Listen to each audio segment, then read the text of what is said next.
បើយើងនិយាយតែពីស្រឡាញ់ព្រំដែនស្រឡាញ់ការពារទឹកដីតែអាកន្លែងនោះយើងទៅមិនដល់ឲ្យពីណាគេមើល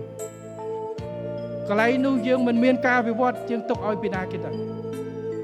នៅហើយការពារព្រំដែនគឺមិនមែនកសាងទ័ពកសាងលេនដ្ឋានឲ្យខ្លាំងទេប៉ុន្តែការកសាងអភិវឌ្ឍឲ្យប្រជាពលរដ្ឋរស់នៅតាមព្រំដែនកសាងសេដ្ឋកិច្ចតាមព្រំដែនបើកច្រកសេដ្ឋកិច្ចព្រំដែនច្រកអន្តរជាតិច្រកទ្វេភាគីច្រកតំបន់ឲ្យច្រើនដើម្បីឲ្យប្រជាជនយើងឲ្យធុរកិច្ចយើងទៅរកស៊ី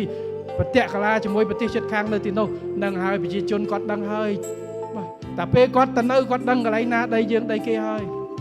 មិនខុសពីនៅអឺរ៉ុបឥឡូវបារាំងហើយនឹងស្វីសនឹងអត់មានបកគោលទេជិះតាមបន្តិចដល់តែគេនៅនោះគេដឹងដីកន្លែងណាស្វីសចូលកន្លែងណាបារាំងយើងដូចគ្នាហើយនេះហើយគឺជាគោលការណ៍ដែលសម្ដេចតេជោបានធ្វើច្រើនអាណត្តិមកហើយខ្ញុំនៅបន្តធ្វើតទៅទៀត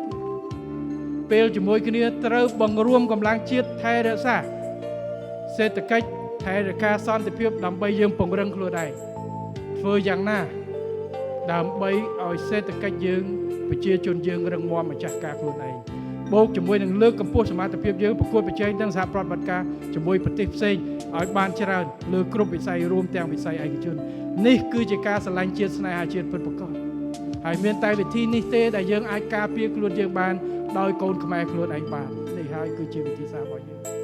បាទហើយបើថាស្រឡាញ់ជាតិកុំនាំគ្នាឆ្លោះតែគ្នាឯង